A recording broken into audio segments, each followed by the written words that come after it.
Pat Project family. The legendary sweet rolls and the tasty pastries are some of the best tasting protein snacks you will ever find. They're so good.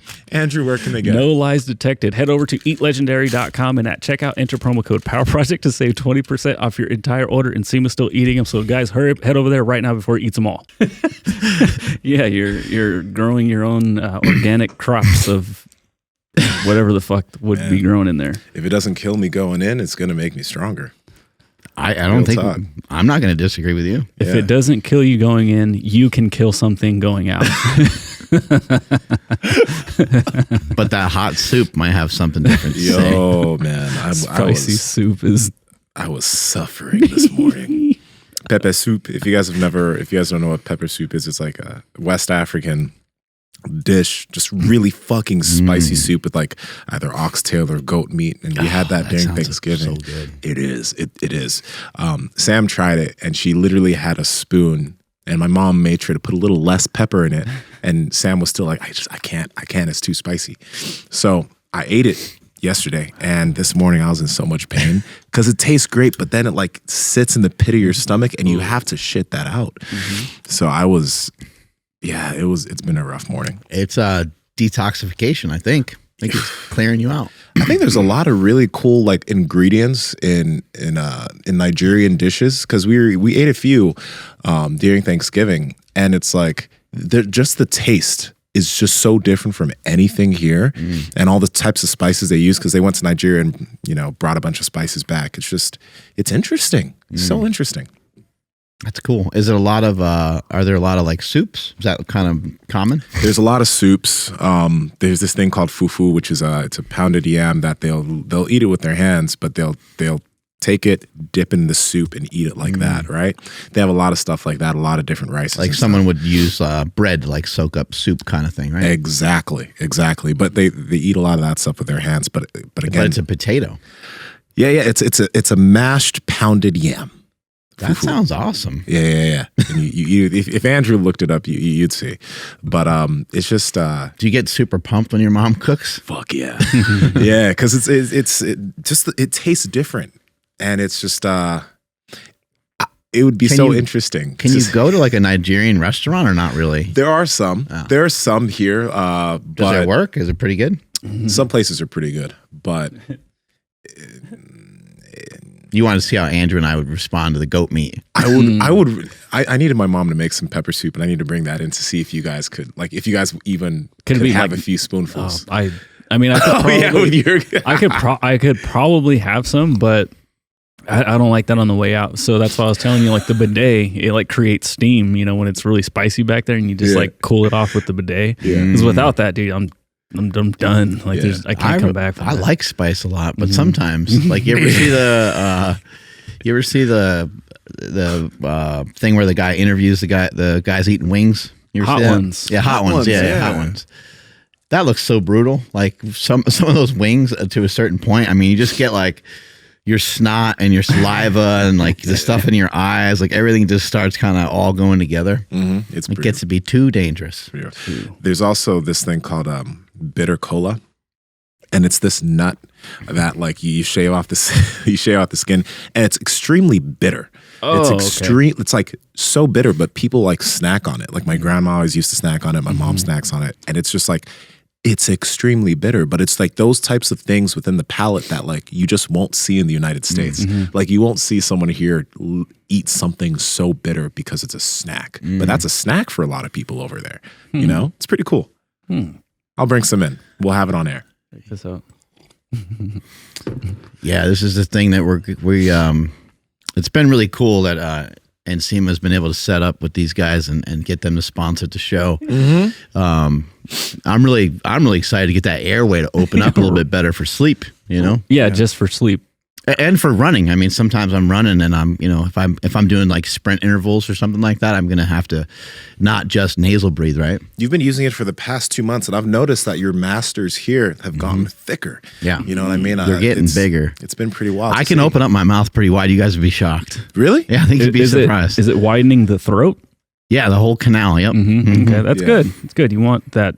So that what's this thing called? It's the Suctor 3000. Bad idea.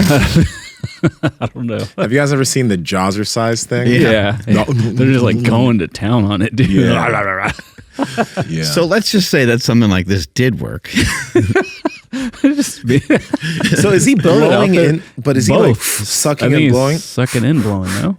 Man, just play an instrument. You want me to put the just get a fucking get a goddamn saxophone. Yeah, or a sax. Like, I'll be doing this shit.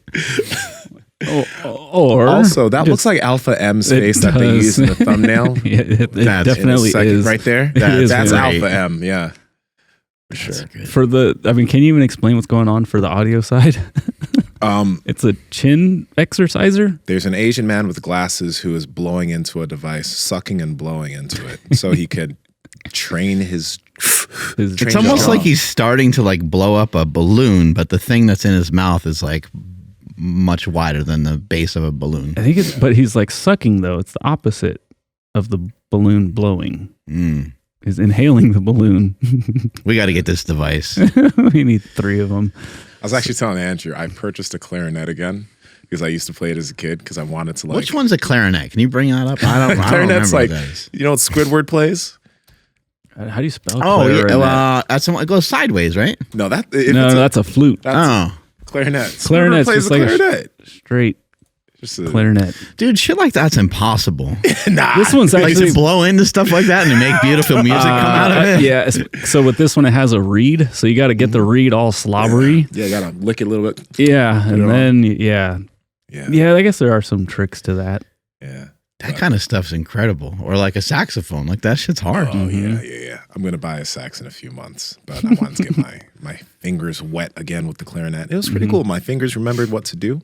So now I just got to learn reading music again a little bit. That's pretty easy. And we'll be Squidward. What's the deal with What's this with account? this explore page? Oh, no, okay. it's same one from the. Yeah, I'm like, what's sucking and Andrew's page going on here? Yeah. There's like titties on there and stuff. Oh, mine. Andrew, bro, what's going on?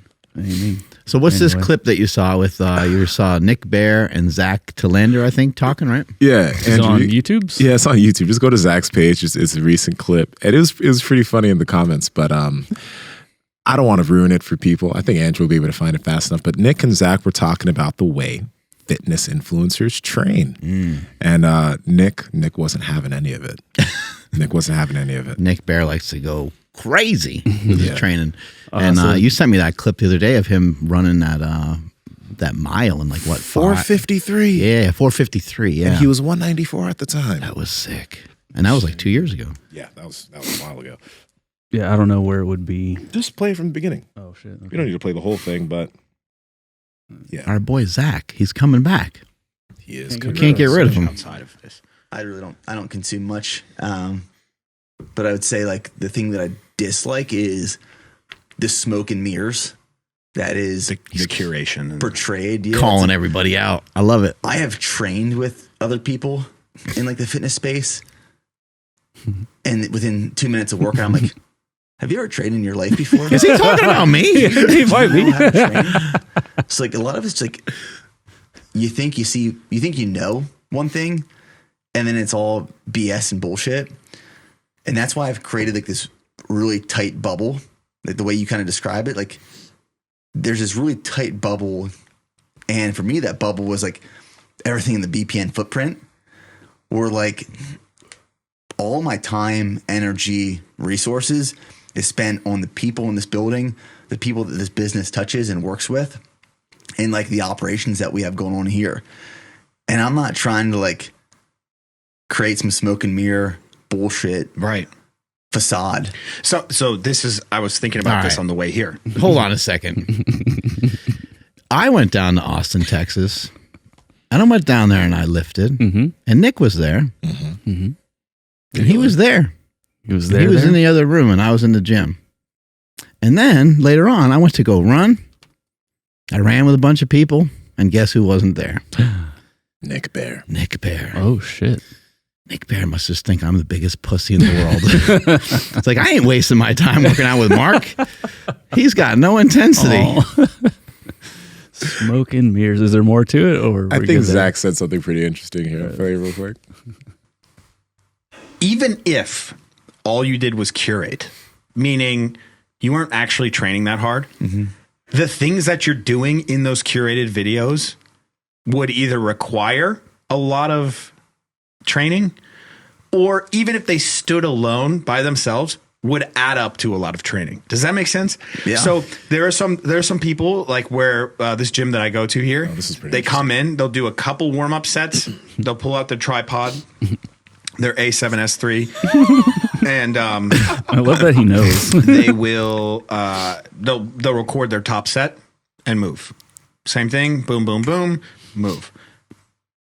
30 minutes of really not stressful work at all. Get in their car and go home. They got over 100,000 followers. Can you pause this real quick? Was he talking about you, Nsima? Yesterday after podcasting, because we were gonna go out. Sam and I went on a hike yesterday, so I'm like, ooh, my trap's feeling a little weird. I go to the cable machine, do something real quick, with the other hand, do something real quick. I'm like, I'm out, and then I leave. It's just funny. That's great. It's just funny. He has a good point. I mean, like, so obviously there's people like Larry Wheels, and we've talked about this before. I was always completely astonished every time I saw Larry Wheels do something, not because I was like shocked that he was strong. I was shocked that he had all these capacities for strength in so many different ways, almost without, like, it seemed like it's without training sometimes.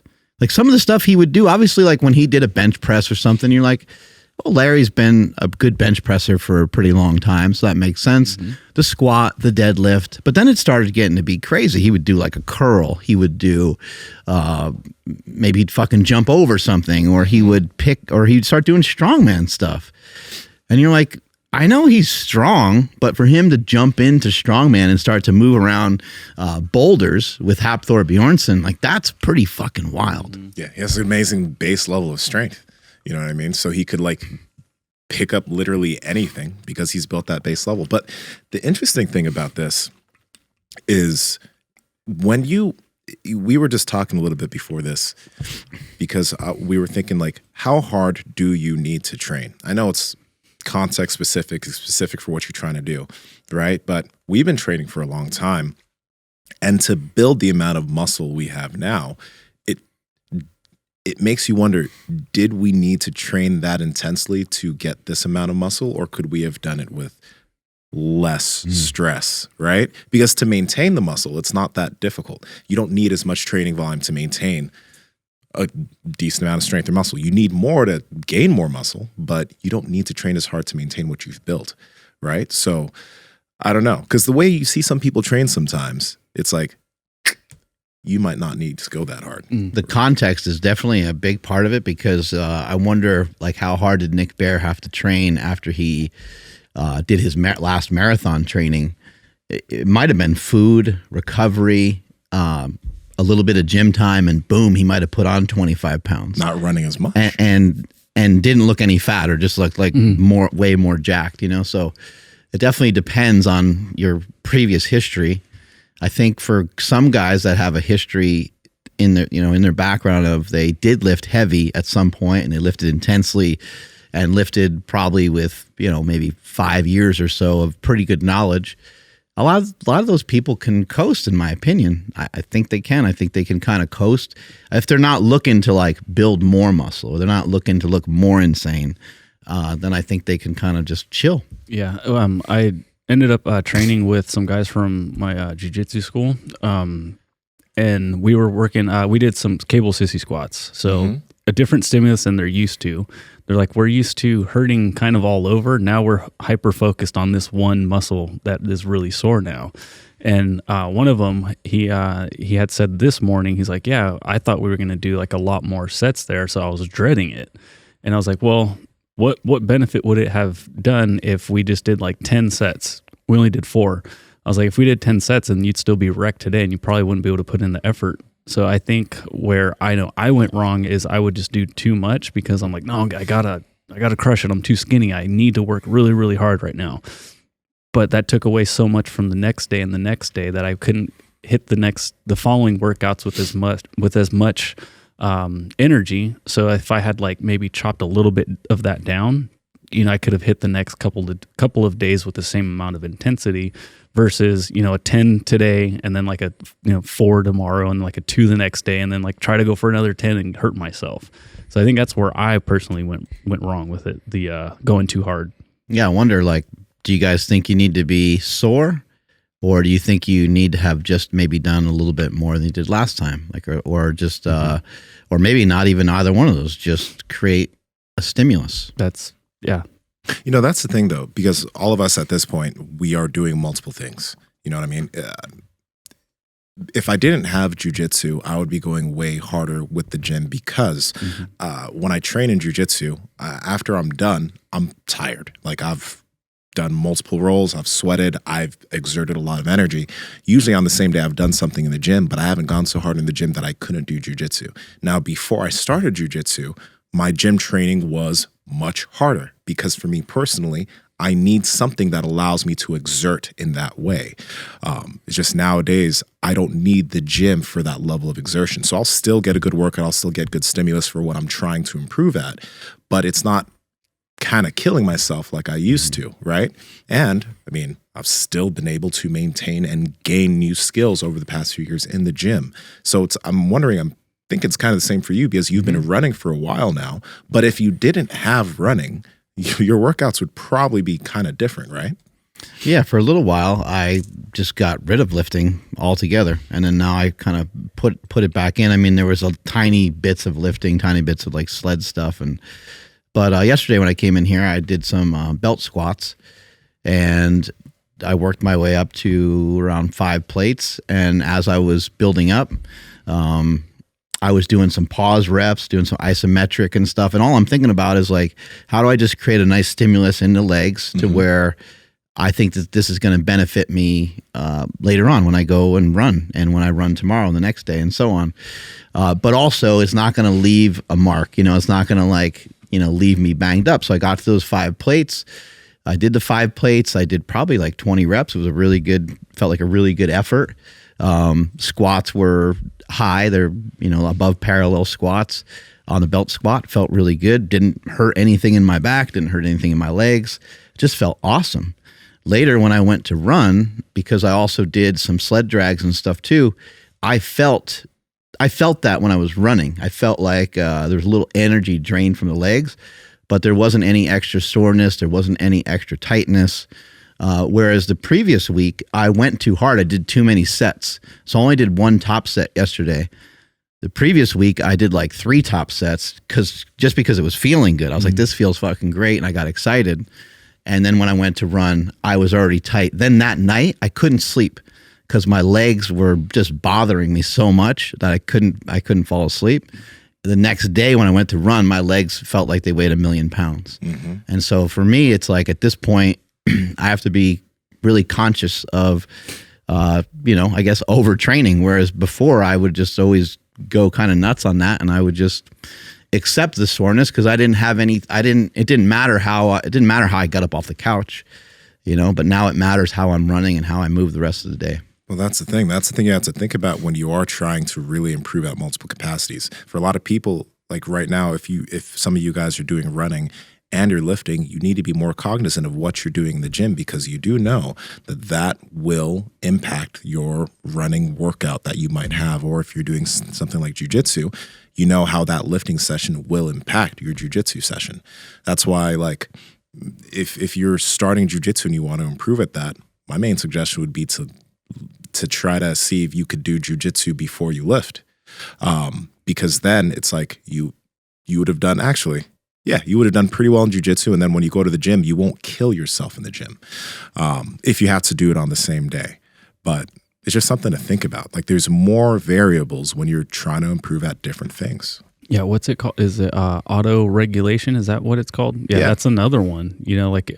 My buddy, he's got an elbow thing right now. We were just, kind of warming up, doing some tricep extensions. I'm like, how does that feel? He's like, oh, it's okay. And then he went a little bit heavier. I'm like, he's like, that hurts. I'm like, all right, you're not allowed to go over 1 plate on the cable machine. And then what happened the very next set? He's like, I think I go heavier. I'm like, you're not allowed to do it until it doesn't hurt. So that's another thing where I would be like, nope, the program calls for RPE, whatever. And I'm like, so I'm going to go for it. But now that I'm like, well, I'm not really working for this one thing. Like not working for just try to be like the all-time best like lifter, right? You know, for today. Like I'm going to work towards getting better at jiu-jitsu. So like, no, we're going to drop the weight. You know what though? Mm-hmm. I want to backtrack real quick because there's no hard fast rule that you have to do jiu-jitsu before you lift. There's some of you guys who might do it on the same day. There are just advantages and disadvantages. Like if you lift before doing jiu-jitsu, you'll have a little bit less strength on the mat. That's not necessarily a bad thing because then you have to rely more on trying to build good technique. If you lift after jiu-jitsu, you're going to be able to exert yourself more on the mat. You're going to have a little bit less in the tank for your lifting session, but then you'll be a little bit more careful in your lifting session. So there's no hard or fast rule there. You can do either or. There's just advantages and disadvantages with both. The topic of like when to pick something is a really interesting one because I remember, you know, all I knew was powerlifting. It's all I knew for a really long time. And that's what I had the most respect for. And when it came to other stuff, I respected bodybuilding and I understood like, holy fuck, that's really difficult, the diet thing and all that. But when I'd watch people work out, I'd literally just think people are idiots. I'm like, what are these people doing? Like, don't they? Because in my head, I'm like, what's the point in coming here unless you're going to lift as heavy as possible? So why would you do anything that would compromise your strength? And I felt like I needed to like stop people. Like I felt like at a commercial gym, I need to say, hey man, you need to not do this first because you need to save all your energy for the bench press. Don't do these cable crossovers right now. You're fucking you're killing me. I can't watch this anymore. But the order at which you do stuff is really interesting because let's say that you are training, let's say you're training specifically, you're training chest for the day. Or even you're trying to get a stronger bench press.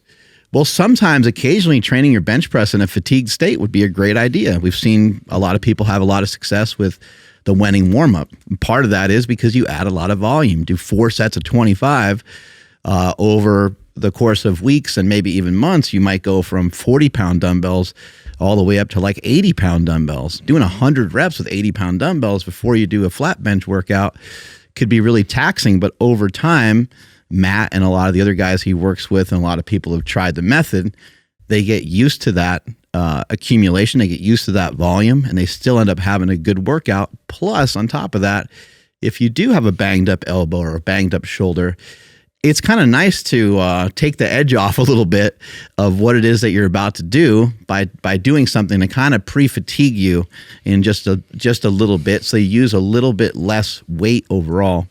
I remember Donnie Thompson did that too when he would do his Donnie Thompson's first guy to ever total 3,000 pounds in powerlifting. He would do a lot of kettlebell swings before he would do his dynamic effort squat workouts, and then even in between some of his sets of dynamic effort box squats, I think he would do like kettlebell cleans or snatches in between.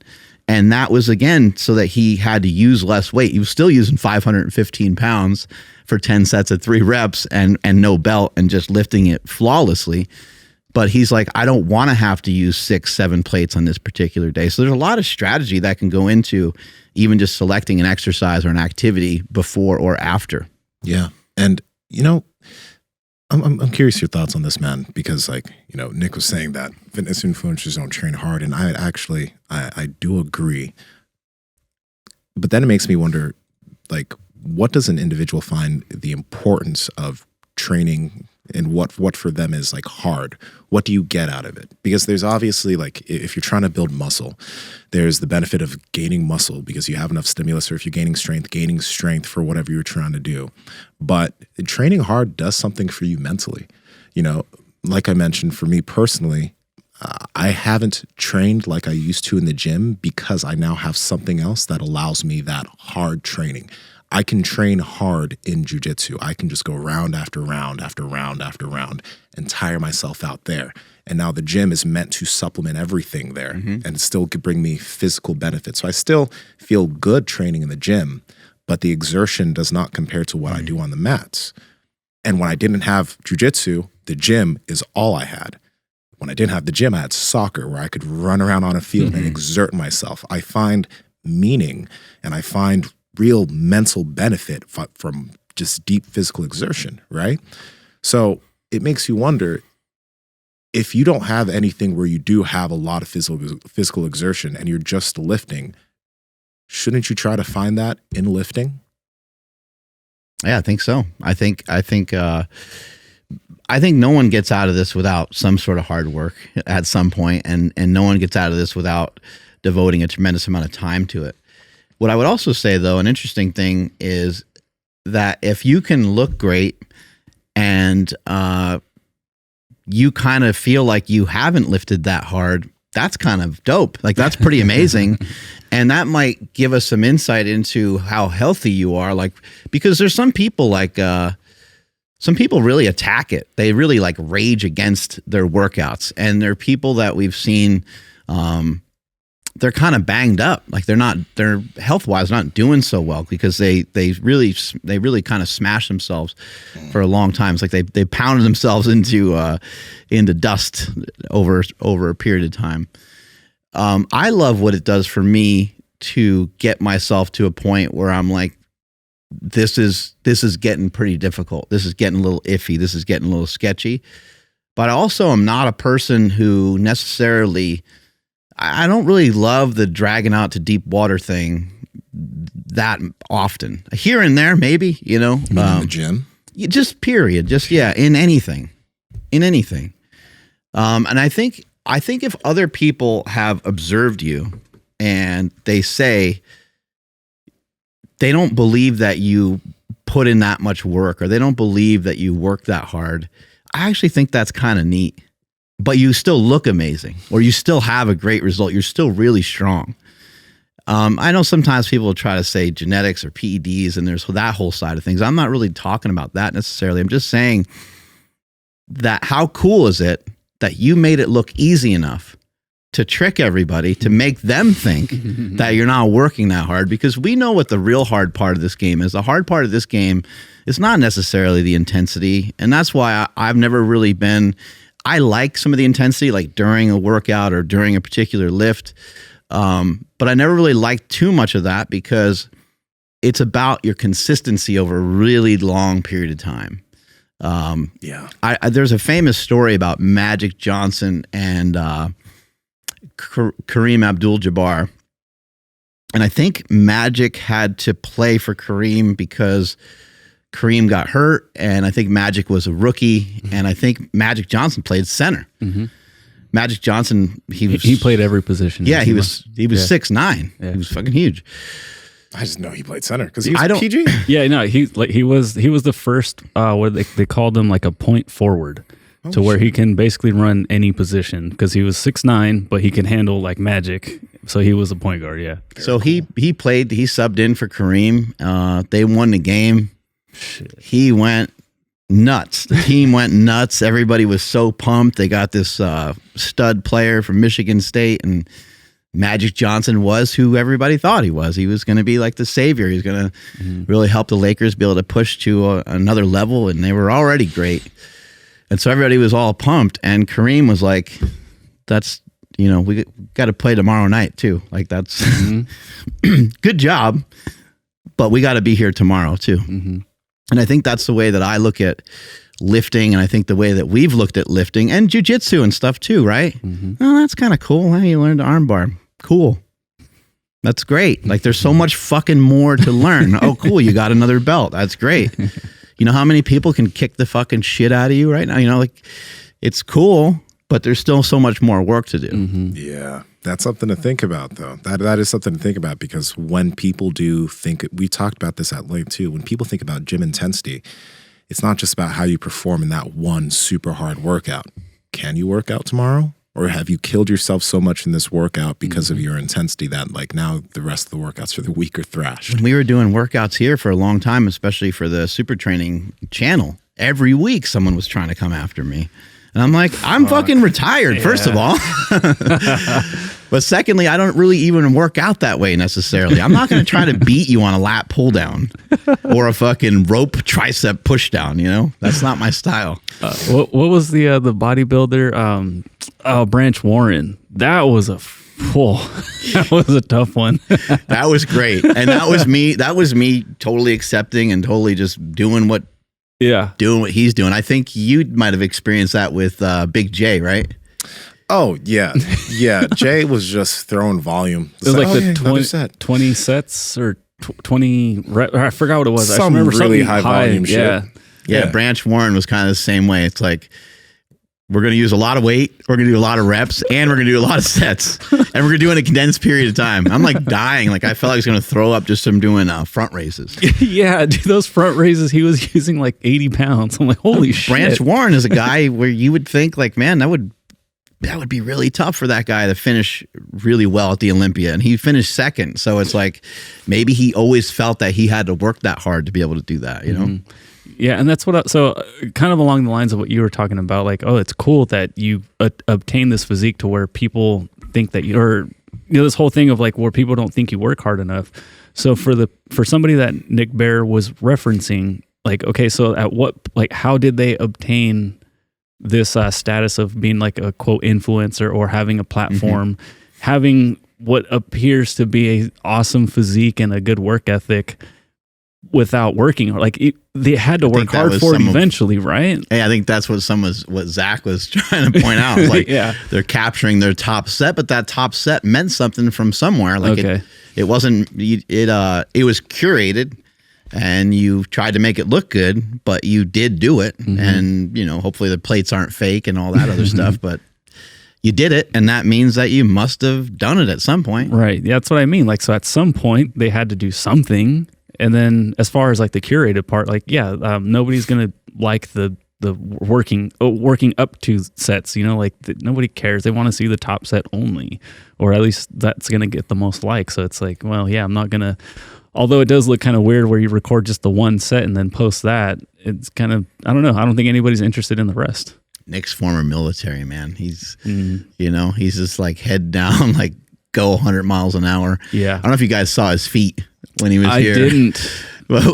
I missed that part. I saw those. Yeah, we took the shoes off and saw the feet, and he just, my man just kills himself, and he's the white Goggins. Yeah, was it Graham that just started like popping the pus off his foot or whatever? It's fucking disgusting. Yeah, dude. Probably unconsented, just dove right in, huh? But I do think about it though. Like, Mark, if you didn't have running, you need something, dude. Like wouldn't you personally? Because like you push yourself in your runs. After your runs, like you run for hours. You don't feel thrashed, but you do feel kind of beat up. Yeah. I know personally, I need something like that. And it may not be always the best thing to need to feel like you need to thrash yourself. Because even after jiu-jitsu, I'm not leaving fucking limping out of the gym. But I know that I put in work. And I do need a physical outlet that gives me the feeling of truly working. Now, we know how that can work against lifters, because these are when lifters try to chase failure too much, or they try to go for PRs every time in the gym because they feel like they have to lift heavy every time. That can get somebody injured. That can actually limit your recovery to be able to perform well in the next session because you feel that you need that, right? But to an extent, that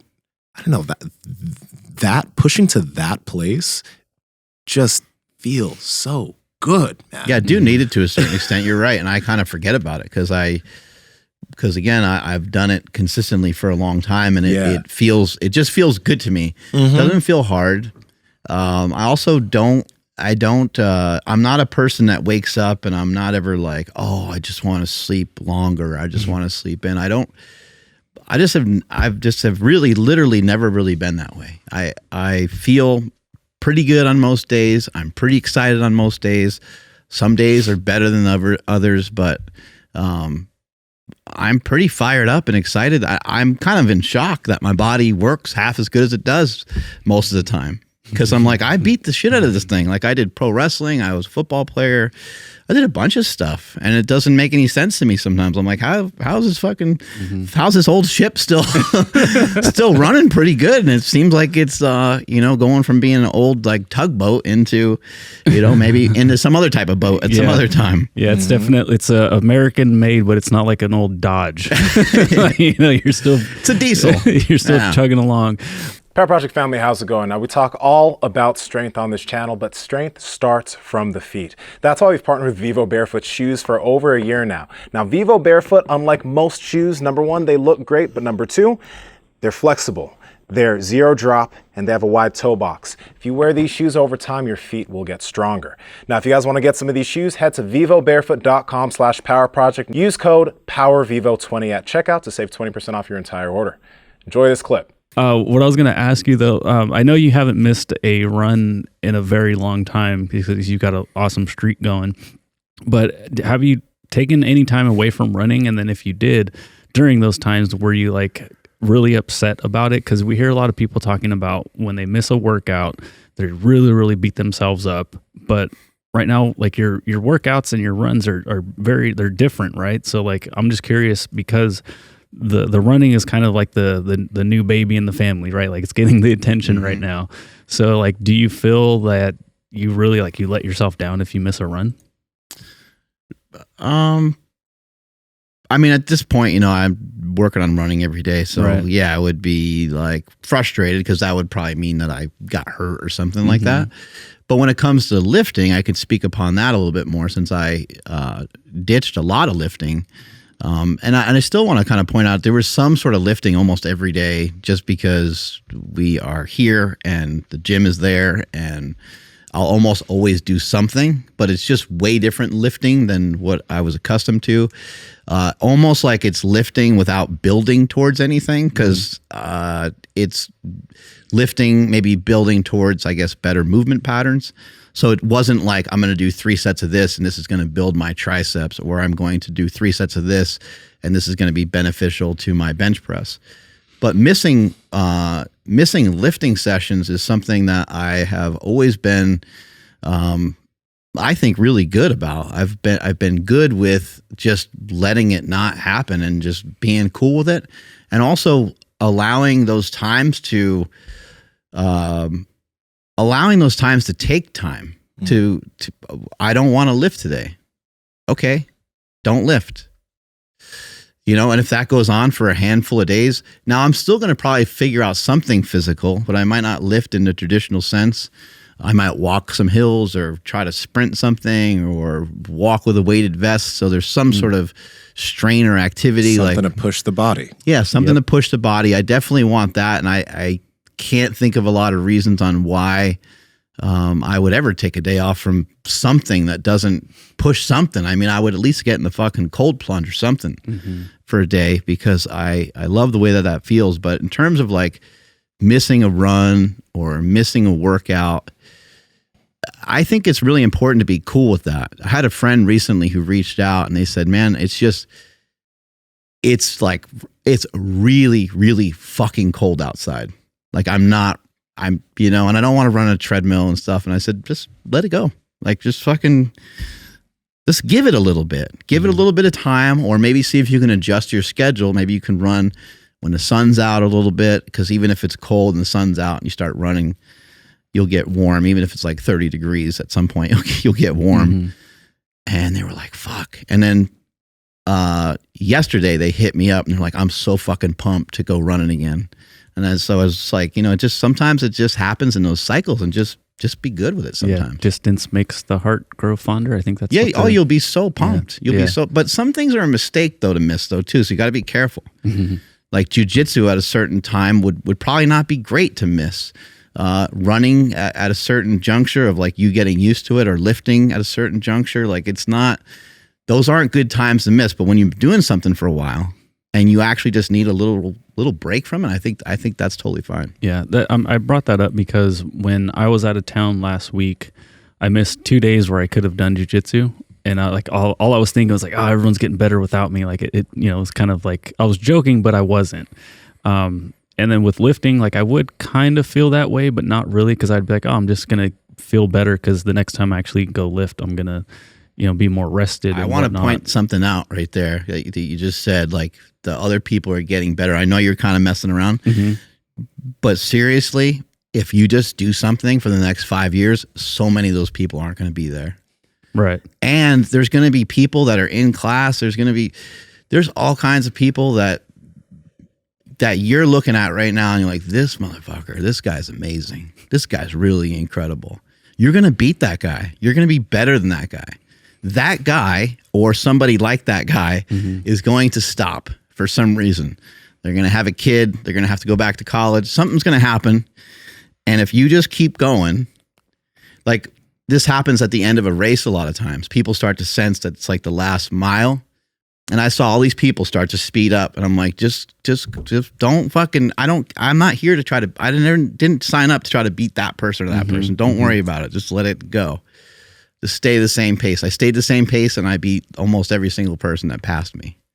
So you're gonna find that out in life a lot. That if you just fucking stick with it and you stay true to it for as long as you can, that's the real game. The game isn't like whether you missed on a weekend or whatever. Dude. That's huge. That's kind of what Nsima's been preaching too.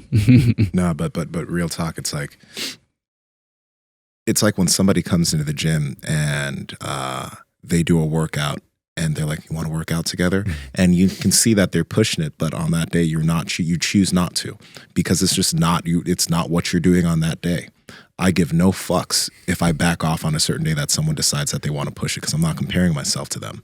It's like, don't fall into the trap of trying to keep up with everybody else if that's going to actually be to your detriment, because that's how you could injure yourself. That's how you can push yourself behind because you did something stupid. Run your own race, because if you can stick at it for a long enough time, the people that are pushing themselves and killing themselves are probably not going to be there. They're probably gonna fuck themselves up at some point. Unfortunately, I don't mean to say that in any type of good way. I don't want anyone to fuck themselves up. And if they don't, then they're going to be some awesome person, and you're going to be like, yeah, man, I roll with that guy all the time. He's fucking crazy. It's still another notch on your belt. Either way, you're like, I get the opportunity to train with that guy sometimes, and he never misses a day. It reminds me of what's the deadlifter with the glasses who like pulls 900 and he has that crazy Kaler. Reminds me when Kaler Woolham came into the old super training. Oh yeah, and he started doing his fucking I forgot the type of rows he called them. I'll find the video. And I remember in the video, like I saw him doing that. I was just like, nah. Like I was like, I'm not going to do that. Like my body is not made to row in that way. Something in your brain was like, I should try that. And then something else is like, no, don't try that. Yeah, and that stuck, because I was just like, I'm not gonna put my back through that shit. You know what I mean? So sometimes you just gotta stay in your lane, focus on your race. As cheesy as that sounds, man. Yeah. I think he did that row for like 500 pounds or something. Oh God, it was ridiculous. Yeah, Kaler, unbelievable strength. Yeah. Remember how wide his shoulders are? Remember that shit? Yeah, dude. He's a wide motherfucker. Sometimes with these people, man, imagine, like, wouldn't that guy kill people if he like did some boxing?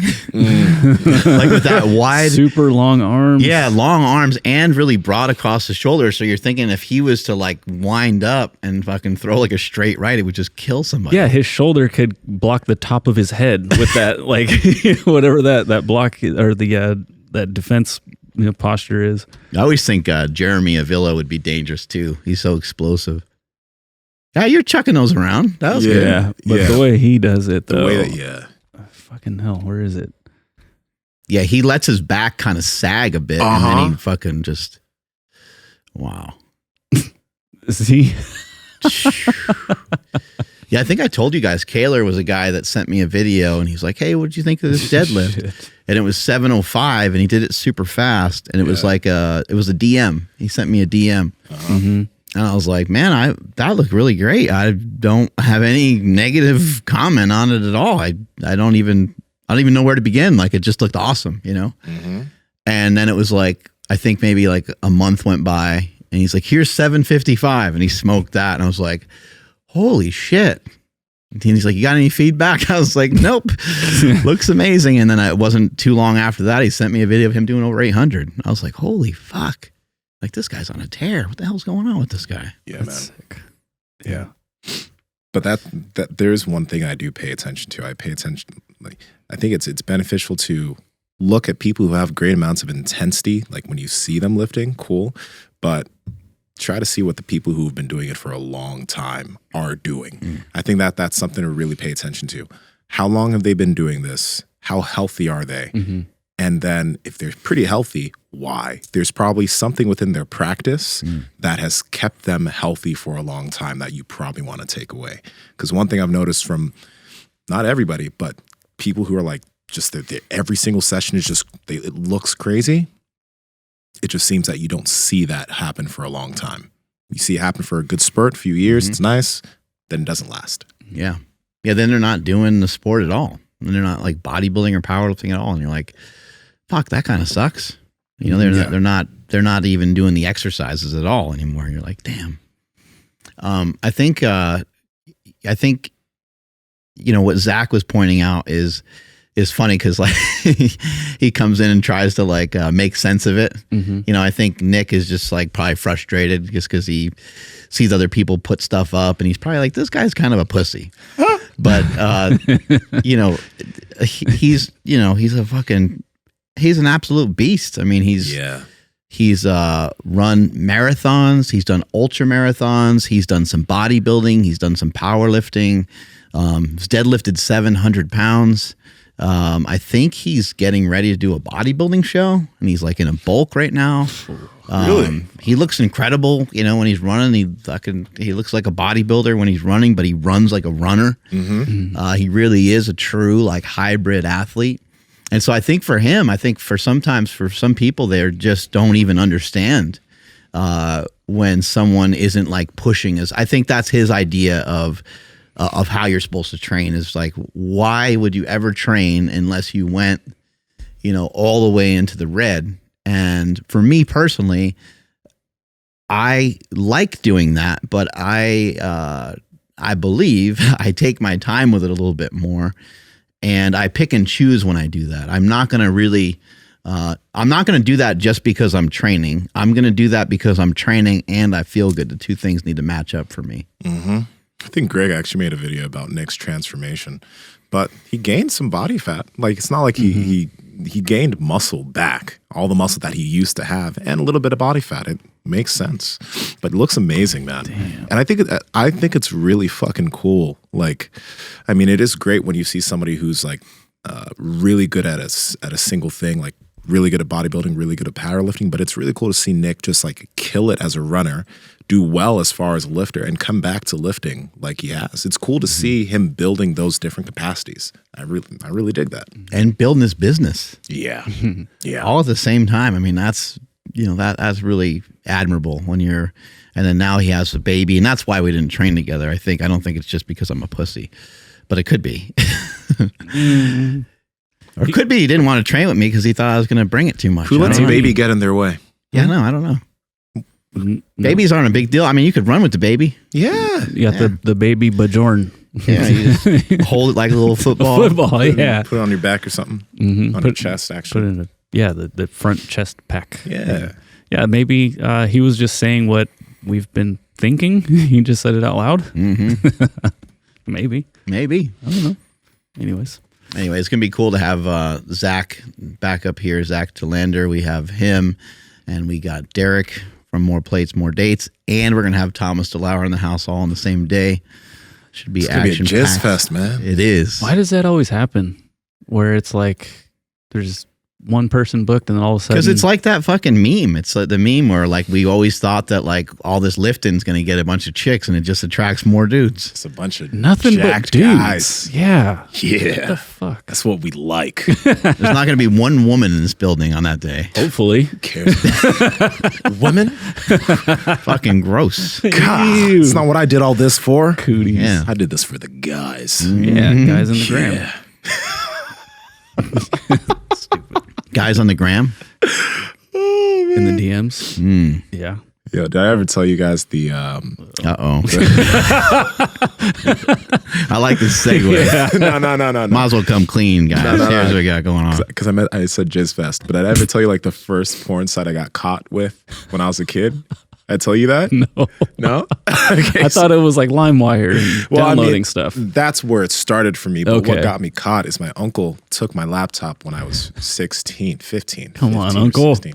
And he was like, he worked in the government, so he was really good at like I deleted search history and stuff, but he was good at finding the back end shit. What? So he got on the laptop, and even though the search history is deleted, he saw what was like I don't know the cache or whatever. Yeah.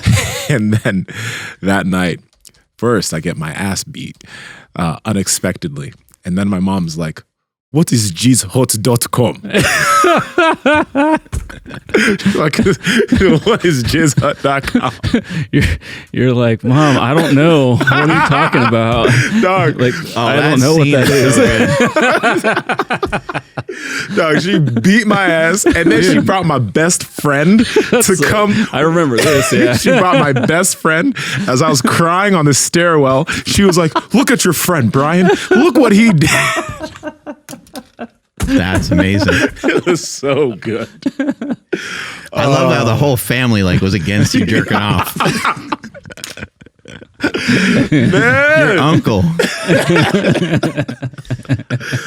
Oh, good time. Honestly, do you think in some way that it was good that your uncle, like, I don't know, that he cared in that way or something? Or No, it was good. It was. I don't look back at it bad. I just look back at it. I mean, maybe he went about it like a weird way or whatever, but like it's good that somebody probably did that help at all when that. No, I know you've like got in trouble and shit, but like did it lead you to thinking about it was a problem? Or is that way later because you were too young still? Yeah, at that point, I just wanted to beat my shit, man. like I gotta just sit through this right now so I can go jack off later. Yeah, pretty much, man. Pretty much. It wasn't until later that I kind of when I went on the Your Brain on Porn website and all that I was like, oh shit, I see what this is doing. But that was later. That was a little bit later. A couple years later. Yeah. Well, I mean, if I'm being real too, like it's not like I felt accomplished after beat my shit. Like I was like, now it was like more so. I was like, oh, I did it again. Let's recharge for 30 minutes and then find a new video. Why is there guilt after that? Because, bro, there's no pride. Yeah. I'm a disgusting person. What's wrong with me? Are you gonna feel prideful after beating your shit while watching two people fuck? Yeah, it's definitely like a what's it called? Like a not a safety check, but like something that's built in like us already, where it's like, dude, if you keep doing this, like you're stupid. Like here's the guilt. Like, okay, here's depression. Like, okay, now we're just gonna shut off completely because you're not using this for anything positive. So you are in timeout until you can get your shit together. It's kind of weird though, because like checks and balances. That's what so. I'm If you did looking this, for. if you did the same thing with like cookie dough, right? You took like cookie dough and you ate a bunch of cookie dough, and yeah, you kind of feel bad afterwards, but you're not like nah, like you're not like that's gross. But after you watch porn, after you beat off to it, somebody would show you like the same thing you were just watching, you'd be like, nah, that's gross. Like you're somehow momentarily like over it. Yeah, actually, there's a little thing. You're like, that's sick, you sick fuck. Yeah. You're like, that was what you were watching. Yo, have you guys ever heard of the serial killer Joachim Kroll? I don't think so. German serial killer, right? He looks exactly like you'd expect. I listened to this podcast with Sam yesterday. Oh God. Yeah, he looks like a creep. He looks like a fucking villain. And he quite literally was. The ladies are way into the podcast with the Yeah. murder mystery shit. Time Suck with Dan Cummins, great podcast.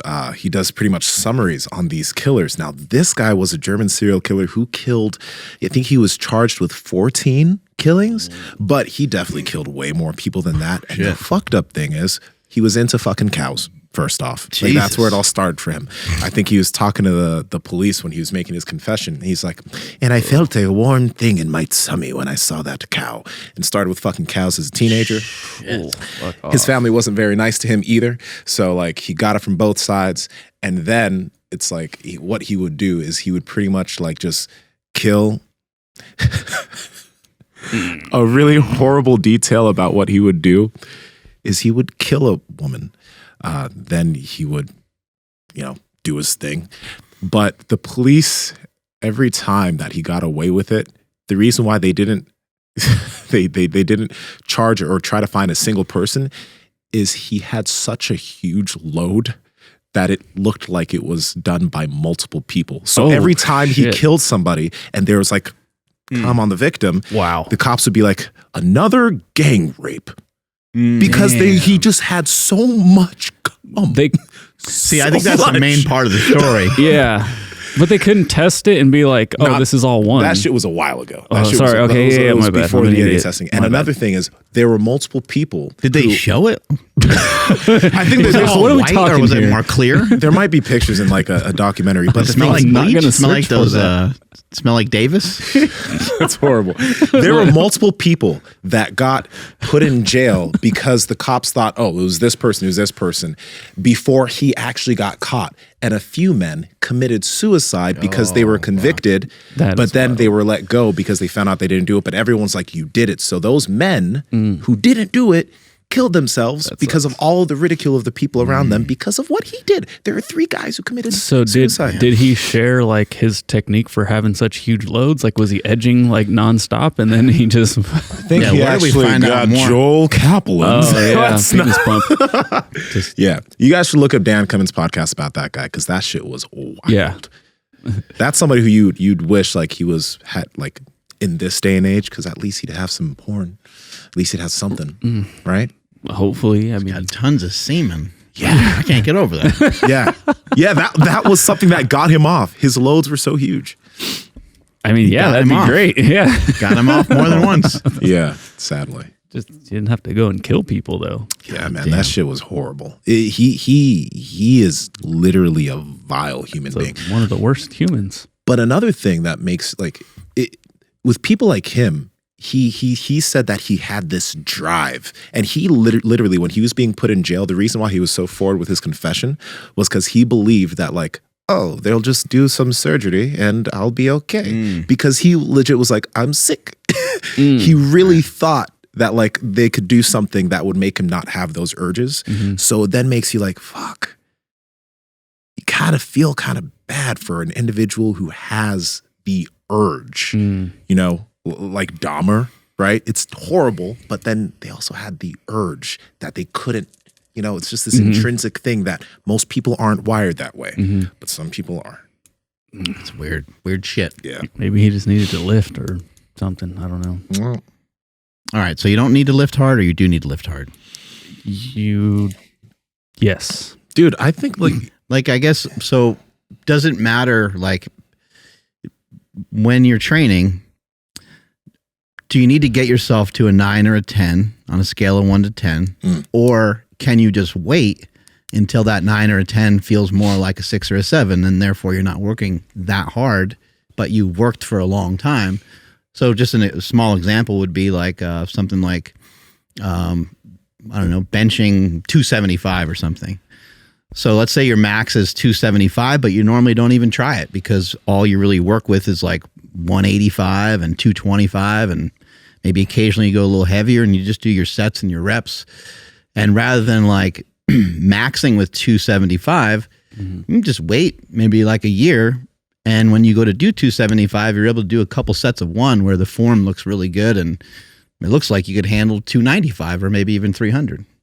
you know, I get that. Would it change your physique, and would it matter, or could you, smartly and intelligently train that way for years and years and have great results? I think it would fuck with your, at least knowing, like seeing how I've looked at it, I think it could fuck with somebody's, how they gauge their capacities. Because we all have certain days where we feel good, where we're like, okay, let's push and see where we're at, right? That shouldn't be every single session, but there are certain days where you're like, I can push today. There's something there today. And you can see where your limits actually are currently.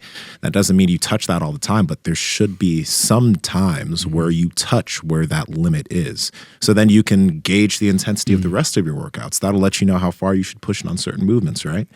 So I think you do need some workouts where you let it out safely and you don't fuck yourself up, but you do that so you can gauge where that is. Because if you never touch it, then you never really know where it is, right? But would we all be in agreement that you can most likely, especially when it comes to weight training, you can most likely do almost all of your training almost all the time with just nasal breathing, resting in between sets appropriately so that you can do another set only breathing in and out of your nose, and you can probably do that for a really long time. Might be really boring. Yeah. You can probably do that for a really long time, and over time you can probably, what you can handle with just nasal breathing would probably be more and more and more over time, but you could probably do that, and you'd probably be very safe, and you'd probably be pretty jacked. I would agree with that, yes. But you might not ever want to, because it just might be too monotonous, too fucking boring. A little tedious. Yeah. No, I'm just going to... So someone might say that doesn't look like, the guy never looks like he's working that hard. I've never seen him even fucking grit his teeth. So the example I wanted to bring up was we all agree that Mike O'Hearn works very hard, but when you look at him actually training, you might think like, hey, man, he's not really bringing it today. But then you look at someone like, whether it be like the time you guys were all deadlifting, I don't remember what he was deadlifting, but he made it look super easy and it was very heavy. An overhead press, I think, is the only time where he might like make an eyebrow thing. Like other than that, like he makes everything look super easy. I don't think any of us would ever say that he doesn't work hard though. He's a great example. So that's good. Yeah, I think he's like the. I think a lot of people would say he's not working hard, but he definitely is. I think he took it to like a martial art level. I think he just took it to like, I'm going to make this lifting thing a practice, and I'm going to get good at it. And I'm not only going to like be good at it in terms of how much weight I can lift, but I'm also going to make it look good and make it look kind of effortless. He does fucking amazing. I mean, I can't think of anyone who's done a better job than that. No. I mean, it's weird. I can't even think of anybody, like no one comes to mind. I guess, the thing that you sent a video of a famous bodybuilder talking about how he's not a weightlifter, Greene. Oh, yeah. That would be a cool clip to play if we could find that. So, Greene talking about how he's not a weightlifter. Yeah, so that's the one where he says that like if you YouTube it, you'll probably pop right up. He's chasing like not the stimulus, but the hypertrophy. He says hypertrophy, really nice. Yeah. Okay, I'll see if I can find it. What's funny is like I actually got sent that a couple times.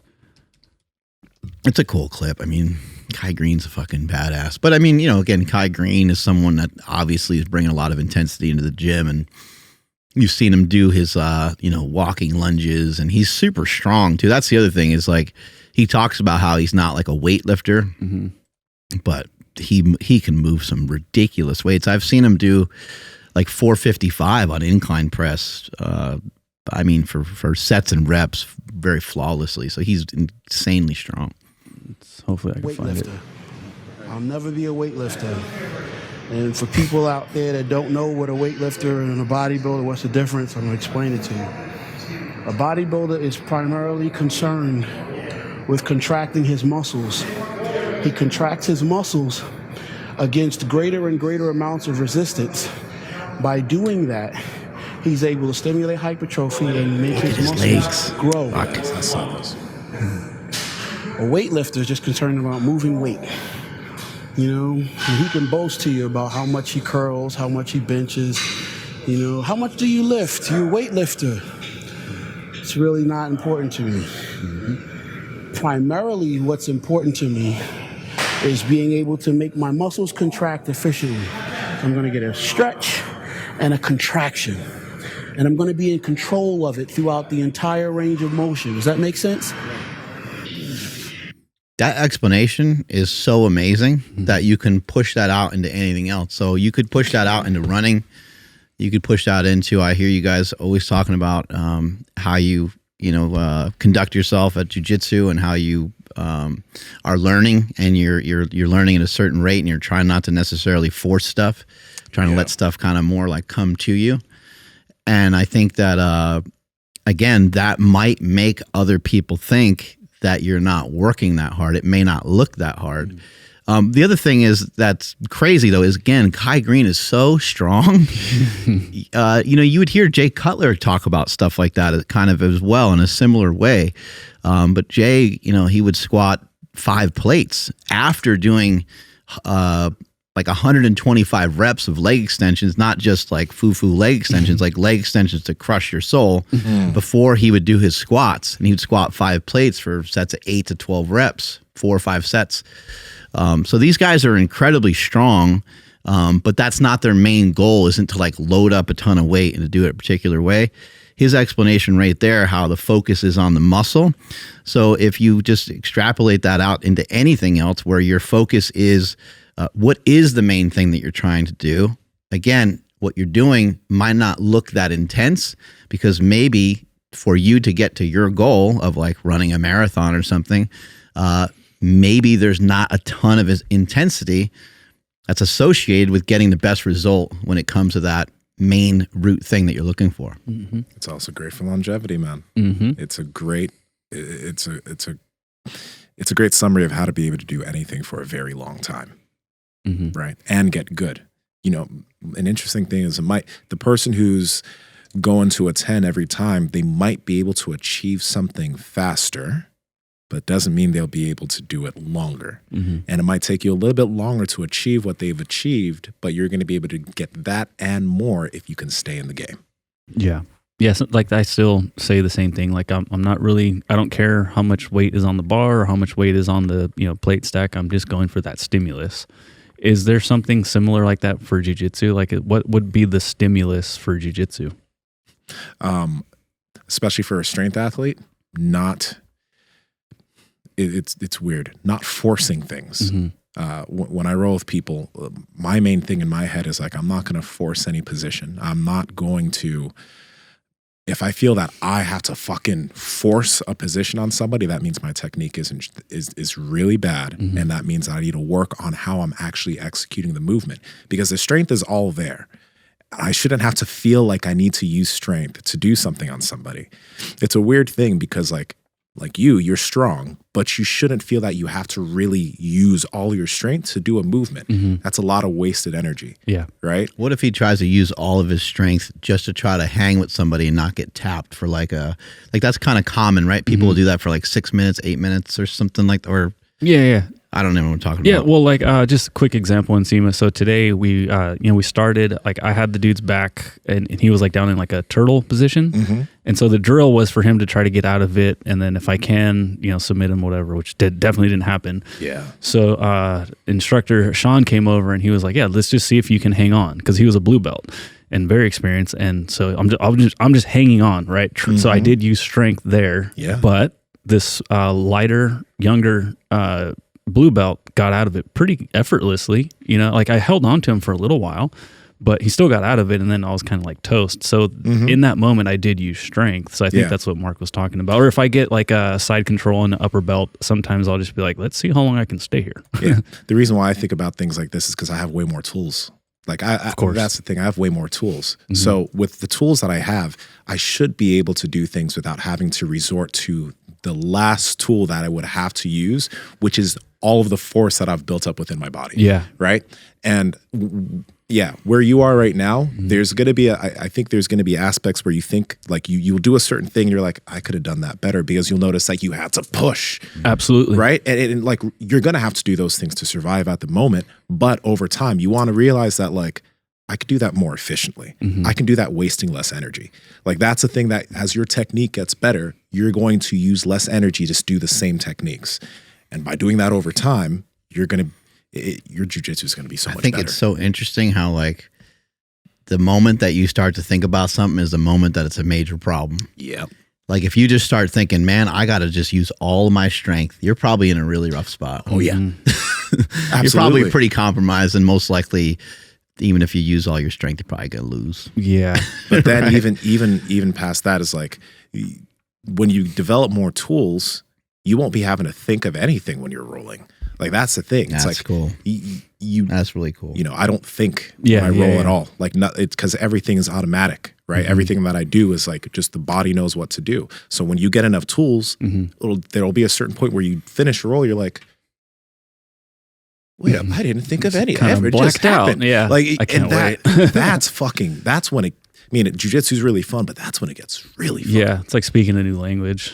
Yeah. Or like crazy when you're running. It's crazy that can get trained in like military settings, where things are really high stake and people's lives are on the line. Like that's crazy that you can just have this training that your body and your mind just goes to without any thought. Like load the gun this way, walk this way, aim this way, shoot this way. Like, fuck. That's pretty fucking impressive. Yeah, I swept a dude this morning, but I remember in the moment I was like, nah, because like I used a lot more arm than legs, and so I was just like, oh, okay, well, I got it. But in that moment, I was like, I could probably get better at that, because I thought the same thing. I'm like, if I'm using too much strength, then like I just need to get better at executing that thing. And then also like if you remember, like one of the first like things that was hurting on me was like my adductor and my knee, because like my guard, I'm just like, I'm gonna die, so I have to keep him in my guard. Yeah. Now I'll maybe try to lock in the guard, but because I want to get more work in, I'll let go of it quickly and try going for a sweep or something. So like no one's really in my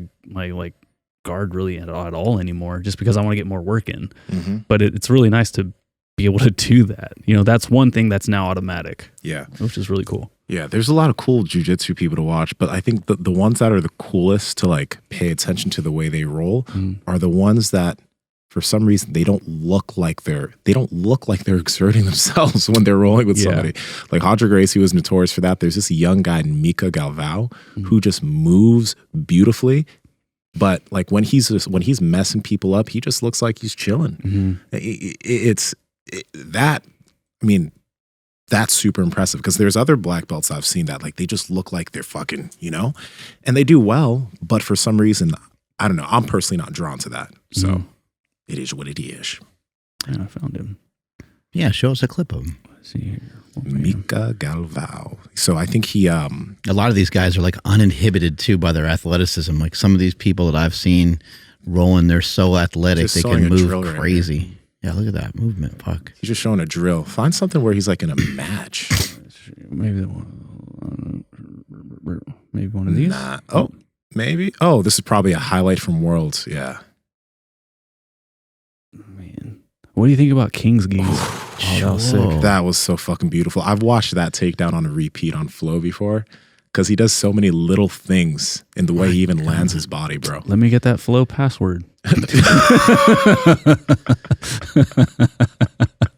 I would just have no clue on what the fuck he's doing. It was so fast there. But wait, like there's a cool thing he does when he does that takedown. Watch the way he lands his own body to like take the force. You see how he jumped before? Like he jumped when his opponent was in the air so that he could land softer. Those are those little fucking nuances, bro. His movement is uninhibited. That's the thing about him. Like he just moves freely. Yeah. That's somebody who like he knows jiu-jitsu and his body isn't limited by anything. There's nothing in his lower, like his body can just do it. It's fucking amazing. Yeah, it'd be awesome to get some of these guys on the show and talk to them and see, like, dude, like, so sick. What does your body feel like? Yeah. Like, you gotta feel amazing, right? To be able to move around like that. Yeah, man. Yeah, that's sick. I gotta follow this guy. Yeah. Take us on out of here, Andrew. Alrighty. Thank you, everybody, for checking out today's episode. Make sure you guys stick around for Smelly's tip before we get out of here. For everything podcast related, just head over to powerproject.live. Got the Devil Pussy mugs. We got some new shit coming out. We got our Power Sandal dropping very, very soon. So if not, it's already out. So make sure you guys check the links down in the description below, as well as the podcast show notes, and follow the podcast at MB Power Project on Instagram, TikTok, and Twitter. My Instagram, TikTok, and Twitter is at I am Andrew Z. Nsima, where you at? Nsima Inyang on Instagram and YouTube, and Nsima Inyang on TikTok and Twitter. Discord's below, Mark. Hello, everybody. Hey. Can we start the whole show over? We can hit record this time. All right. So here's the Smelly tip of the day. I'm going to give you kind of two of them. Number one is I've been running every day. I'm getting close to day 90. Not sure what the fuck day it is. But day 100 is going to be coming right around my birthday. Oh. And so again, I just want to urge you to start something. Start your own thing, a walk every day or lifting every day. I did lift every day for a while, and that was fun too. So I don't know, just see if you can get a streak going together. So that's part of the tip. The other part of the tip comes from my boy, James Smith, who I just can't stress some of these things enough. I think it's important for people to learn these things and know these things and explore these things for themselves. Stress doesn't exist in the world, only in the people's minds who negatively interpret reality. Sit on that one for a little bit. Strength is never weakness. Weakness never strength. Catch you guys later. Bye.